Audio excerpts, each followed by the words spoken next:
Welcome everybody. Is it possible to write a small microservice framework with just a few handful of classes using the Panama FFM API? I'm Per. I work for Oracle in the Java core library team. Let's break some boards. So, we're going to talk a little bit of what is the FFM API. We're going to talk about foreign memory. We are not going to talk so much about foreign function because I only have 45 minutes. I think that deserves a separate talk. We are going to look at some useful FFM patterns. We call them katas. And then we're going to the fight when we will use all those knowledge from those patterns and put them together to create a small microservice application. So let's take a closer look at the FFM memory API. So previously, it's been kind of a bad thing to use native code. But then again, there are a lot of libraries out there. We have machine learning, we have graphics processing and off-CPU computing. And these libraries are great, and they will never and should never be written in Java. But it's agonizing that we can't use them. And up until now, we have the JNI interface to be used to access functionality that are not in the JDK itself. So that is usually done when you declare a native method. And this is similar to an abstract method, only that it will generate a stub that you have to implement in C. And that's kind of bad because it's a combination of Java and C. It's hard to maintain and deploy, and it's very inefficient to pass data and program flow back and forth to JNI. So I'm going to show you just an outline how this works. You have a Java client with a native method. You have invoke. When you compile your code with Java C, it's going to generate a C header, which you have to implement. And then if you're going to call some other method down below, you're going to have a shim DLL that sits in between. So you just have to understand that this is bad. So you have to, on the left-hand side, you have your Java code. In the middle, you have the .h file. And then to the right is your kind of shim DLL, which delegates to, in this case, a system method. But it's getting worse. You have to be able to work with the data. And unfortunately, the JNI only supports primitive types and Java objects. So we have direct buffers, which you can use to interact with native memory in your native codes. But they have some problems. For example, if you allocate a huge amount of native memory, your direct buffer appears to be small, but it's holding a lot of resources at the back end. So it might be lingering around for a long time and occupy those resources. It's limited because it was made at the time when Java was operating in a much smaller JVM than it is today. So we're limited with 31 bits addressing. So that gives us a little bit less than 2 gigabytes of indexing because we can't use the entire space. And it's kind of inflexible to use. We have sequential and index-based, and it's also mutable, which is not so good in terms of performance.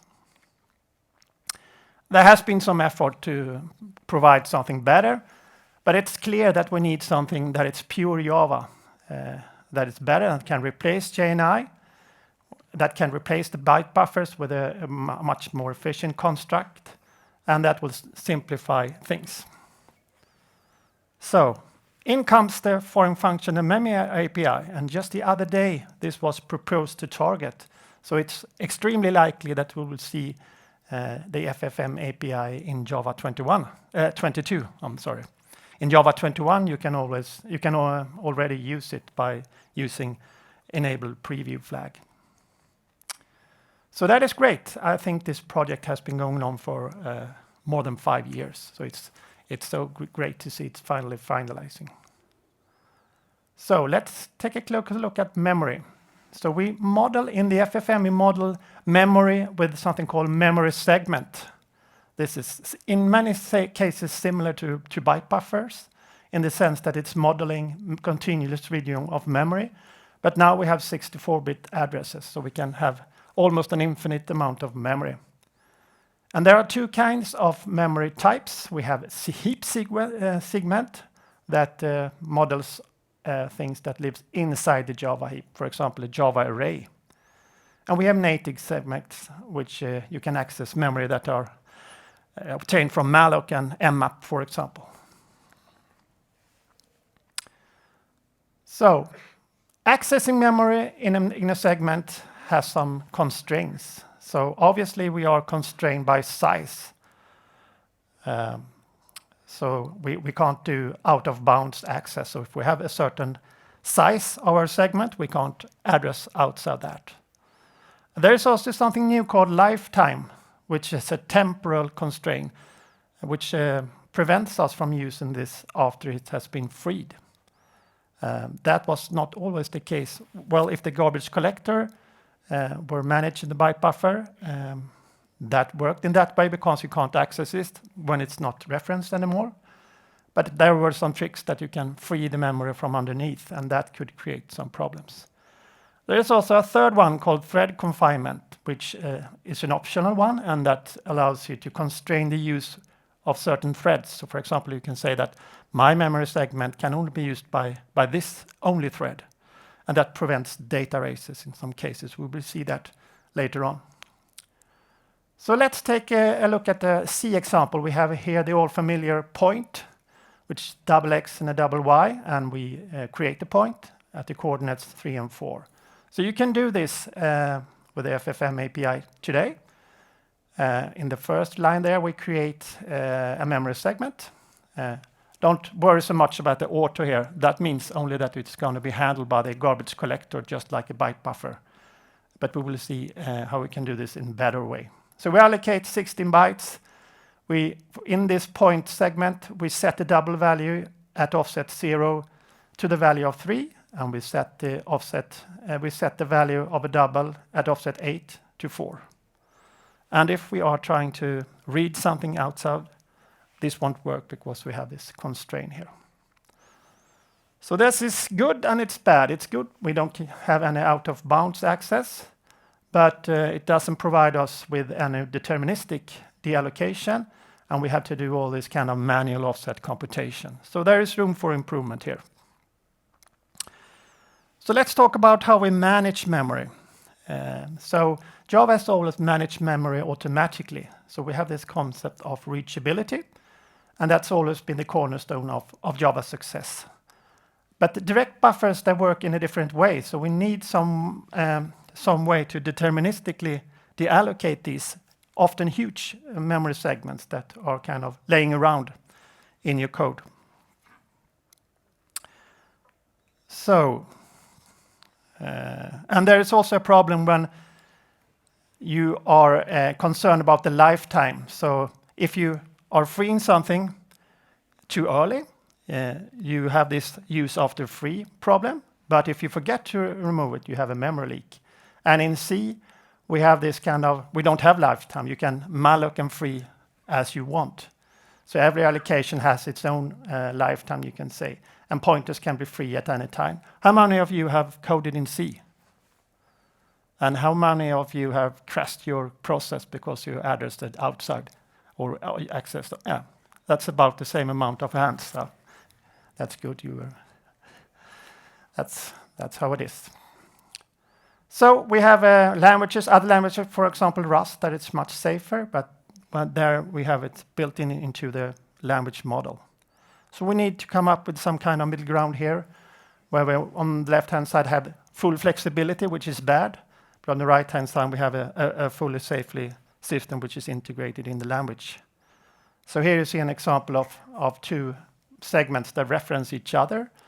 In the first example, we have segment A that contains a reference to segment B, which is freed, and that creates an after-use potential leak.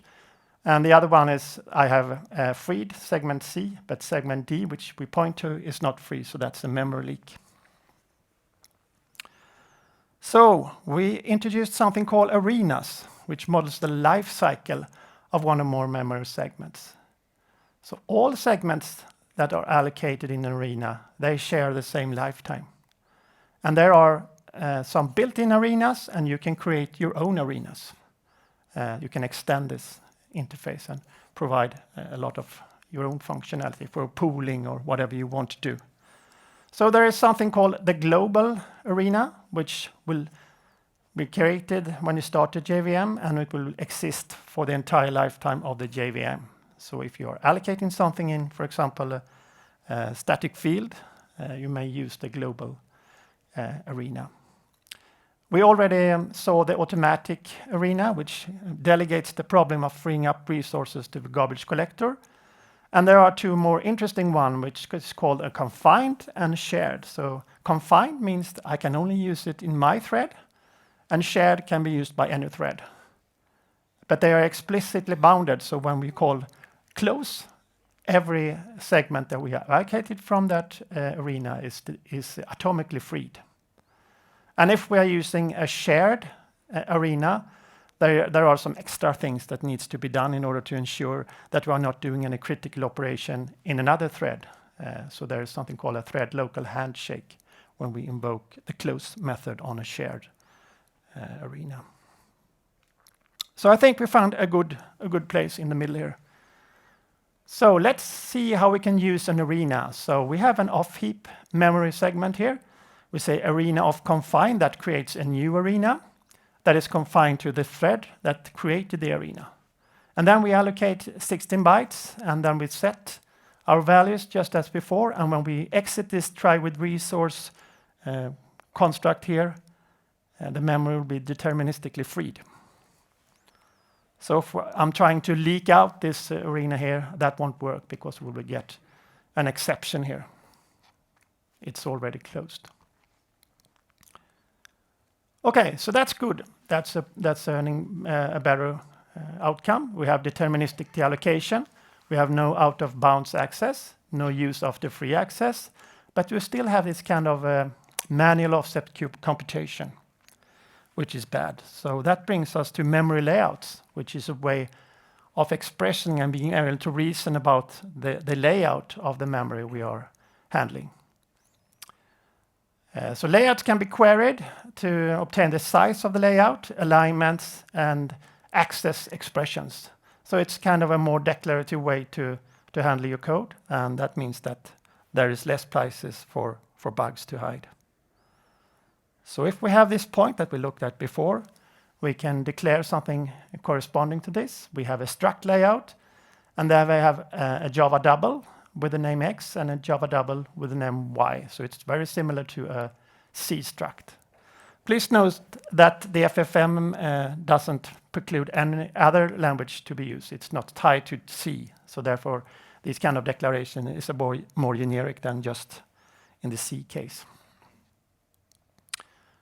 So eventually, a memory layout comes down to a value layout, and that contains a carrier type. For example, in our example, it's a double. We have an endianness, which depends on the platform, or if you are going to do some I/O, there might be another endian you want to use. For example, big endian for sending on network packages. And there is an alignment constraint. So usually all the primitives are naturally aligned. That means their alignment constraints are just the same as their sizes. And when you are dereferencing or using the layouts, we're using a var handle, which is basically a handle to use memory. And that have been included in the JDK for a very long time. And that is great because it supports atomic operation. It builds on existing JIT optimization, and you can combine a var handle and insert and delete kind of coordinates that you are using when you are accessing your data. So it fits very well into the ecosystem. So this is an example of using var handles and memory layouts.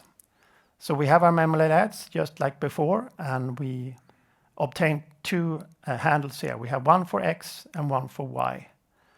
And at the bottom there, we, for example, use our X handle to set in the point at offset 0, the value 3, and the Y handle set at in the point segment at offset 0 again, the value of 4. So you can see now that the Y handle is intrinsically offsetted by 8 in this example.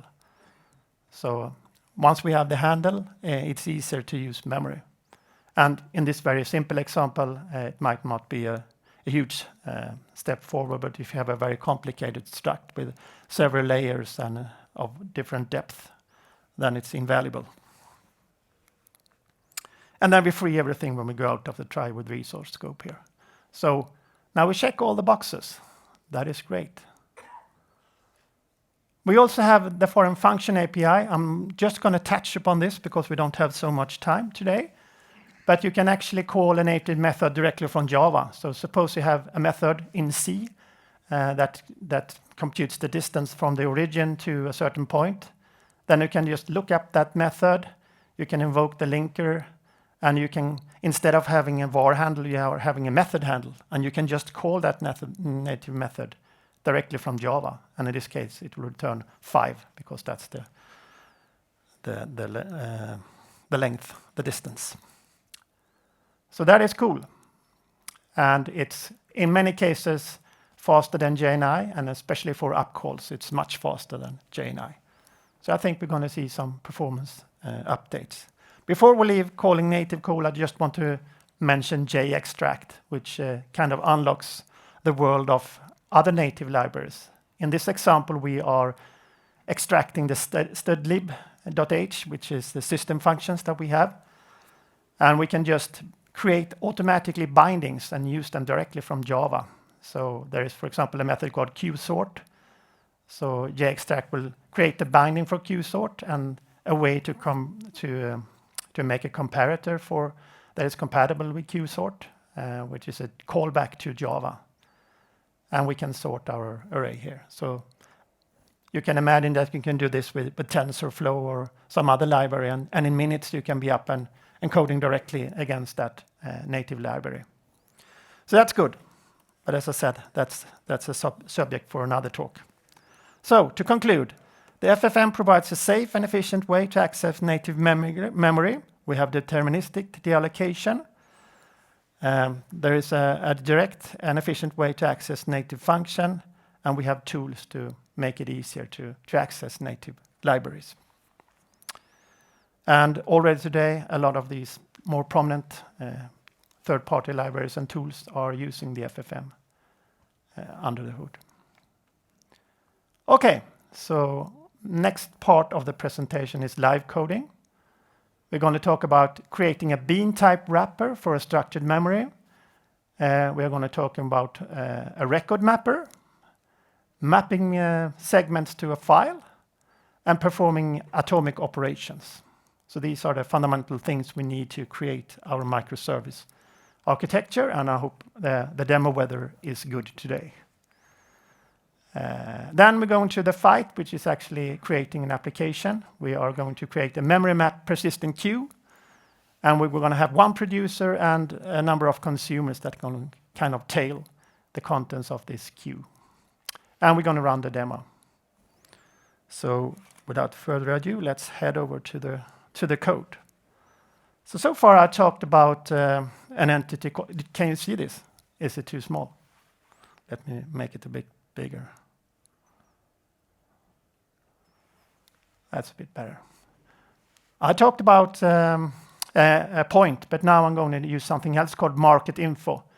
Now, when you trade securities, for example, shares on different exchanges, they usually send out some kind of information about this. So there's a timestamp when this transaction happened, which symbol was involved, for example, Oracle, the highest for the day, the latest for the day, and the lowest. And I'm using a bit different way of coding time here. I'm not using the epic, which might be the straightforward way to do, but it's just easier to see in the demos.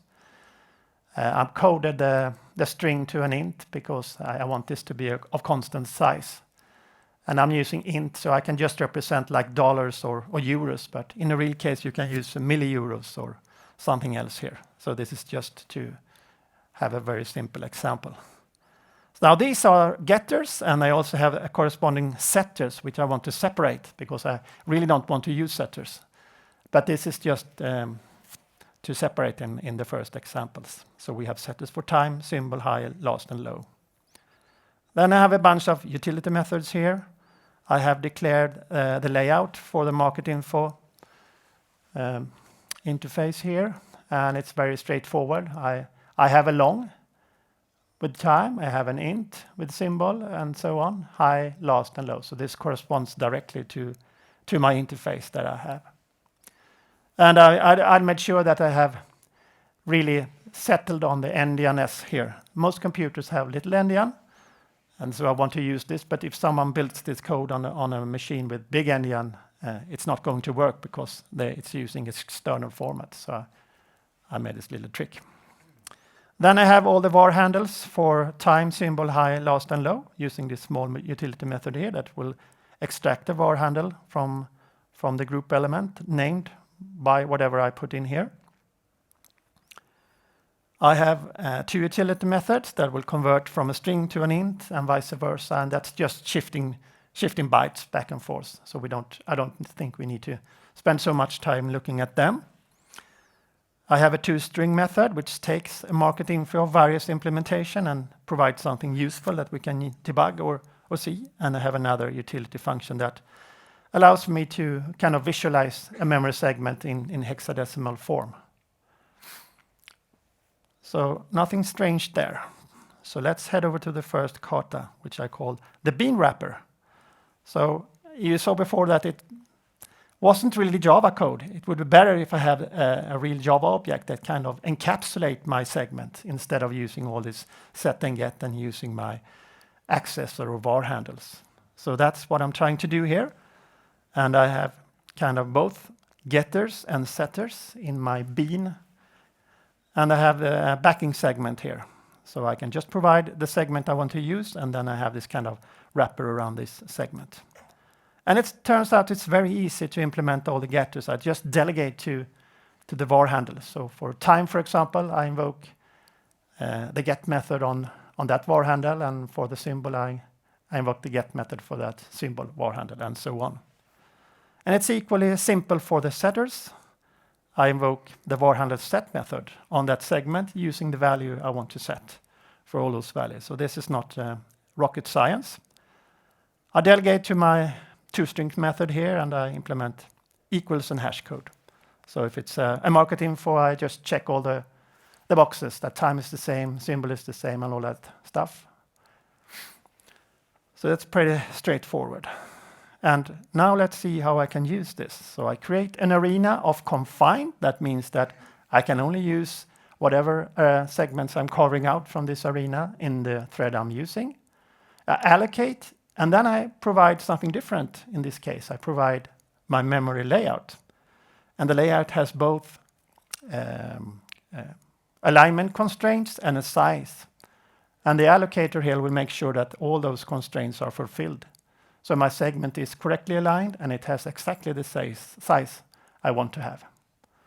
And then I create this wrapper object here.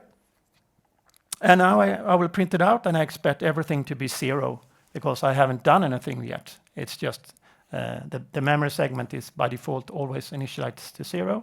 And so I will see all those zeros. I invoke my getters, and after I print this out, I will see what I'm expecting here, hopefully. And then if I look at the hex code, I can see that the first long here represents a time. It's difficult to see that it's exactly this here, but you have to trust me on that. Then we have ORCL, which corresponds to the ASCII codes here. We have high, last, and low, which are ints, and they are little endian. So we have the least significant bit here. And you can see that this is one more than this, so this is likely correct. Now there are some drawbacks here. So for example, if I want to start another thread here and print out the value of this wrapper object, it will fail because my arena here is confined to this thread. So I could update this and use a shared arena, but that will only mask a potential problem here because there are no visibility guarantees across threads when I update. Just like a normal bean, it's dangerous to pass a normal bean through between different threads. So it's good that we get an exception here that prevented us from a potential bug.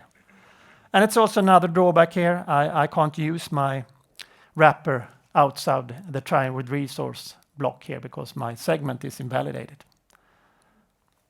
So those are two reasons not to use a wrapper unless there are compelling reasons to do that. So I will show another pattern that I think is much better. That I call the record mapper. So instead of having a bean approach, I use a record instead. So I say I have a market info record in this case with a time, symbol, high, last, and low. And this implements the market info because it will automatically create those methods here. But it doesn't implement the updater because a record is immutable. And I chose to override toString here because I want them to look exactly the same as in the other example, but I might have left it as it is because it will provide a good and reasonable toString anyhow. Then I create something called a record mapper. And what is a record mapper? Let's dive into that. A record mapper is kind of a serializer. So a record mapper is something that takes something that is a record and allows me to get that from a memory segment. So if I have a memory segment, I can create that kind of record from the segment I have. And then I have a setter that allows me to set the values in a segment given the value I provide here. So this is more like a serializer. And I also have something that returns the layout for me here. We will see later why this is important. And in fact, we think that this is such a common pattern that we are experimenting with providing an automatic way of obtaining such a similar mapper like this. It turns out that if you provide a class of your record and a memory layout, that is enough information to really automatically provide such a mapper. So that is something we are experimenting with and might come in a follow-up step further on. But we don't have access to that right now, so we have to do it automatically, manually, I mean. So we create a record mapper here, and the get operation is pretty simple. We just create a new record, and we are using all these extractors from the segment. So we can derive time, symbol, high, last, and low. It's very simple and efficient to do this. And we do it in the same way for the setter. We kind of decompose the record here, and we just invoke the var handles for each and every record component. And then for the layout, we just return the market info we already have. Great, so how can we use this then? So we have a market info record. I'm kind of declaring this outside the try resource just to show you that I can leak it afterwards. I create an arena just like before, and I create a new record here, which is immutable. And when I print it, it will print something like this. And then I apply the mapper, which will kind of serialize my data into the segment. And it will look something like this, just like before. And then I can serialize back from the segment what I have here, and hopefully they are equal. So this will print the same as above. And now I can provide this to another thread, because this is just a record. It's immutable, so I can share it freely. And it doesn't hold any backing segment, so I can just use this after my trying resource. And I just realized I forgot to run the previous example, so I will run this instead. And you will see that it works. Please note this, we have this enable preview here because the FFM is just a preview feature in Java 21. So we have this initial one here. You will see the segment. Then we have the copy and equals, yay, returns true. So that is great news. And these are just printouts from the other thread and another printout after we have exited the try with resource block. So let's look at memory mapping. Memory mapping is the process of viewing something in a memory segment that actually sits in a file and treating that just a normal memory segment. And this is very useful in some cases. So you do that by using a file channel. And if you want to open a file channel, you need a path and you need some options. And in my case, I say that I want to, if the file doesn't exist, I will create it. I will use a sparse file, which allows me to create a virtually big file, but in reality it can be much smaller. It will only be allocate resources as we are using them. And we are using read-write because we want to read and write data. So I create my file channel here. I create an arena just like before. And then I use this file channel map operation and say that from the offset 0 to the size of my market info layout, and using the arena I'm using up here, I want to create a view and look upon this file via this memory segment. So when I print this, I will get something like this, something that is of size 24 and some address here, which I don't know now because it depends on when you run this. And then there is a certain method on the segment that tells me it's mapped. So this will print to is mapped. And then I can create a new record here. I can use my mapper and I can serialize it to this mapped file. And unsurprisingly, it will provide exactly the same result because this is the same way of reasoning about memory. And when I exit the try with resource block here, my segment will be deterministically unmapped. So that kind of releases the resources. And now everything sits in my file. So if I do, my JVM exit, I can do hex dump and I can view this data and it will look the same as up here. So let us do that. Let's run here and we create this one here. In Java 22, this will be shown in hexadecimal. It's much easier to see what it is. And then we have our market info here, and then we have the underlying memory segment. So let's see. We have, here we have a file called market info data, and let's see what that is. So let me just copy this and go here. Whoops.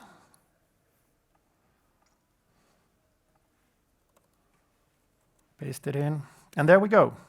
So this looks very similar. We get the same result here. We recognize Oracle here and all the other stuff that we've seen before. So now we have persisted our record to a file. So we are getting close. We only need one more thing here. Before we move to that, we can just demonstrate that we can use it the other way around. So we can have a reader here that just opened it for read only, and we apply the mapper for the map file, and we can read back the record here. So let's do that. And this will read directly from the file. And here we have kind of reconstructed our record from the file. So let's head over to atomic operations because we need them. That's the last puzzle. So the idea with the queue is that we're going to have a header and a payload and a header and a payload and so on. And the header is going to take care of our mutual exclusion and all that stuff. So we have the header consists of flags and an index. And of certain interest are those two bits here, which are bit 7 and bit 6. So bit 7 is acquired. That means that if I succeed to acquire this, then it's my header payload pair that I can do whatever I want with. And once I'm ready, I'm going to atomically set the completed bit so that other consumers can read the header and the payload. So we start off, we have a 0 from the beginning. And if we're succeeding to acquire, the flags here will show 80. And when we have completed, it will show C0. So now I think we have compelling reasons to use the wrapper kind of scheme we used before because we are using atomic operations. So we have this var handles for flag and index just as before. And we have this kind of wrapped segment here. So we have an acquire function that will return true if we manage to acquire this header and false if we didn't manage to acquire it. And the interesting thing is now this will work across all threads and even different JVMs on the same machine that maps to this file because the mappings will be to the same file and that is the same memory, the same physical memory. So that takes care of mutual exclusion across several writers, for example. You can have, maybe you have 10 writers and they compete across each other about writing a certain slot. So we invoke this compare set on the segment and if it's 0 and we can change it to acquired and we are exclusive, we win. Otherwise we lose and we will get a false back. We have a similar method here for complete. When we have completed all, we have written the payload and the header is ready, we invoke this complete method that goes from acquired to acquire and completed. So we will kind of set this bit here. We could have done this in another way. There are other atomic operations that provide bitwise access, but I didn't do that in this more simple example. We have a method called isCompleted, which returns if this is completed, using volatile semantics. And we will see why that is important later on. And then we have a getter and setter of the index. And also a toString method here, so we can see what's going on when we are using our code. So let's head over to the actual program. So we create an arena just like before. We create a segment that is of the right alignment and size of the header. We create this wrapper object that has the atomic operation. And now if you print that, we will get header 0, 0, because we haven't done anything yet. Then we are invoking acquire, and this will succeed with a guarantee, because there are no other competing threads that are using this. We are alone here. We didn't memory map this, for example. And after the acquire, we will see it's 8.0. And then somehow we will update payload here, but we are only using the header logic here. And we update the index. And when we are completed, we invoke the complete method. And if we print it here, we will have the index 45, and the mutex will be C0. So if we print the underlying memory segment, it will look like something like this. We have mutex here and index here. Great, so let's run that. It seems to work. So we have this 0, 0, and then after acquire, we got 80, and after complete, we got C0. And here we have the contents of the memory segment. So now we have 30 minutes, and we have all the things we need to create our framework. So let's go over to the actual fight. So we create now different queues, one for each day, because it's easy that you are accumulating information for every day when you have all the exchanges sending all this information. So I create a directory where I have my market info queue, and the queue is actually a collection of all files here. So I ran this yesterday, and I choose to name it after the date. So this is yesterday's date, and today there aren't any file because I haven't run anything yet, because I'm trying to create this queue here. Then I have 3 different tickers here, symbols, Oracle, Apple, and Microsoft. Then my main program starts. I kick off my producer that produces stuff, put them in the queue. I wait for a second, and then I kick off 2 consumers. They have the exact same logic, but they are running in different threads. And I call it consumer 1 and consumer 2. So let's take a closer look at the producer. The producer has 3 hard-coded events for different companies here. So we have some time here, we have a symbol here, and we have some values of high, last, and low. And then we create something called queue producer off. Let's leave it as it is for the time being. But this takes a parameter of the record mapper that we talked about before, and the path where we want to store our queue. And then we iterate over the events. We invoke this method that we're going to talk about real soon, called append, which appends an event to the persistent queue. And then we wait 2 seconds, and then we go back again. So this will iterate 3 times, and then it will exit. And all the magic actually happens in this queue producer here. And that sounds tricky, but it's not really. It just has an append method and a close method. The close method will free all the resources we have, and the append method would just put the next record directly on the queue. So we have this factory method here that just delegates to this implementation.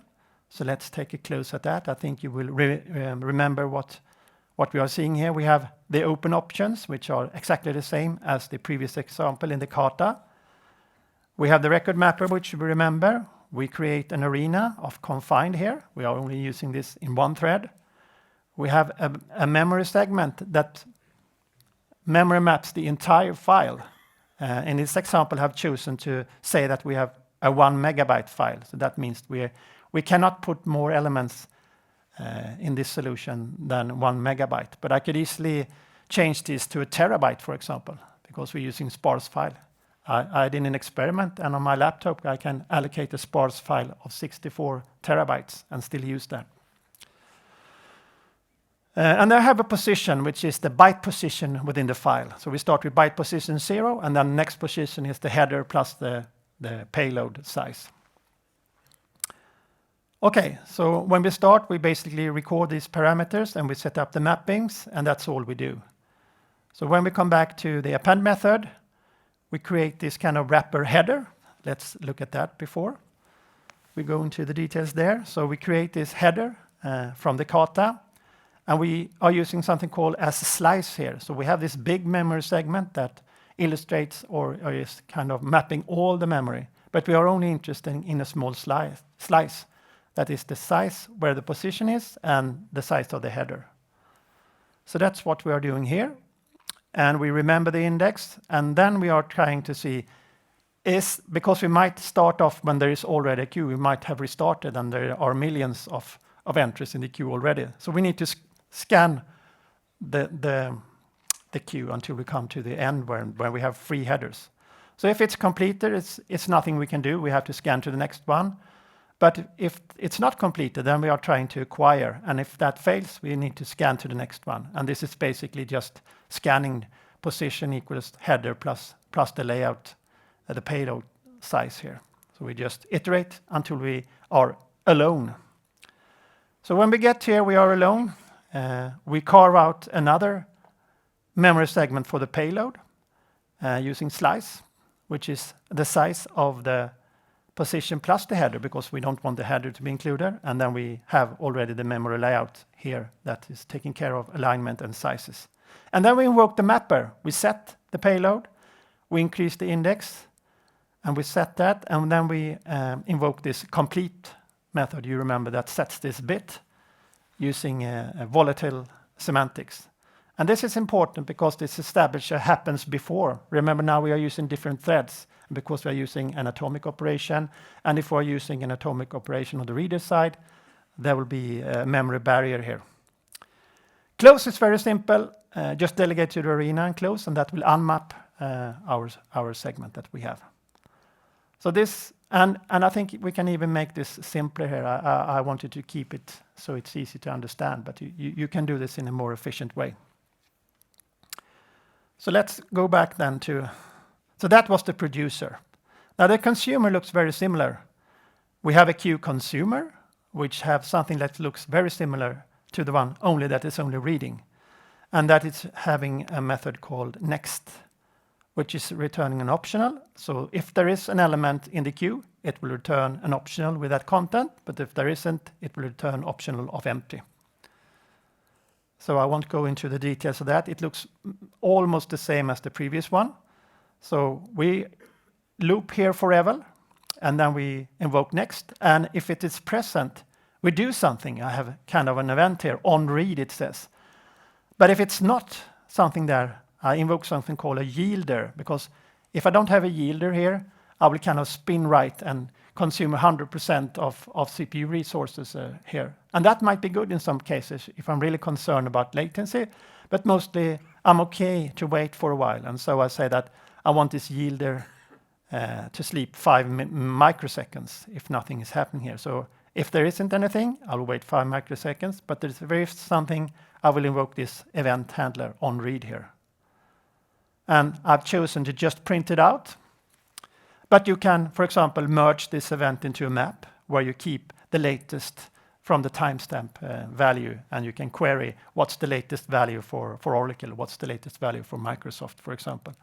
Or you might have an interest in certain symbols that you are filtering on and then putting on another queue, which just comes down further down the stream, and you can have some kind of operations and other consumers that is using that.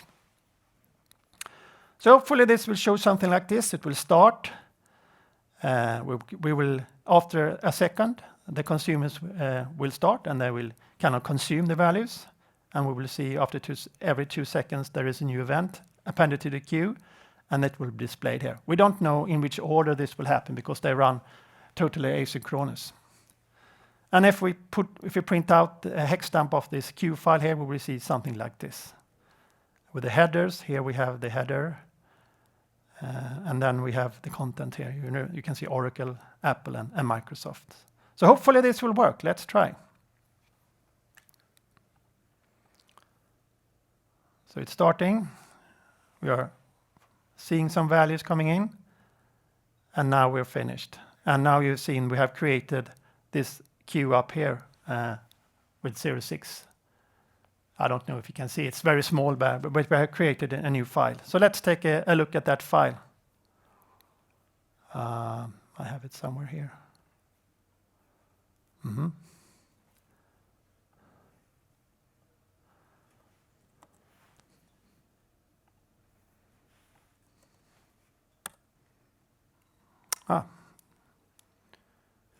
Yeah, thank you. So there we are. So you can see that we have persisted our queue to a file which we can share. And if we now want to run a consumer in a completely different JVM, like this one, this is a completely new JVM. It's not connected to the other process in any way, and it doesn't know if the other process died or not. The only thing it has access to is the file. So if I run this reader here, I will hopefully scoop up the same values. So yes, that is true, and it actually does work. So that is great. And I have 4 minutes left, actually. And let's head back to the presentation here. So many of the ideas here is derived from an open source library called Chronicle Q, but it doesn't use FMM, but it has the same principles. You can have a look at that if you want to look at a more comprehensive library that's using the same method. This kind of examples you saw here today is available on my GitHub account, but I will write an article which provides you with a more kind of polished version later on, so you can check out my blog.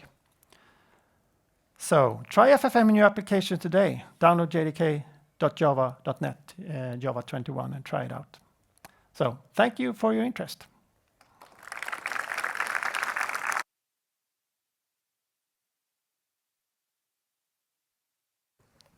Oh.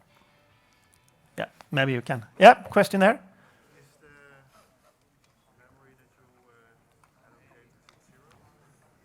The question is the memory I'm allocated always 0, initialized to 0? Is that correct? Yeah, it is. It's guaranteed to be initialized to 0, and that is for security reason. Imagine that it wouldn't be initialized, then you maybe get a slab of memory that contains some password or something. It's a good question there. The yielder, is it a standard API? No, it's not a standard API. It's something I just found out. But it's very easy. It's just one method called yield. So if we're still there, we can look at the yielder. So I just came up with this. The yielder has a one method called yield. And here I have of busy, which doesn't do anything. It doesn't yield. It just busy waits. And here is another one that invokes thread yield. So that will make it save some energy. And the actual one I used here is of sleep nanos, which I park my thread for a certain time. I'm sure you can come up with other yielders that will, for example, progressively wait longer and longer, for example. So that gives you a kind of strategy pattern for waiting. Yes, another question?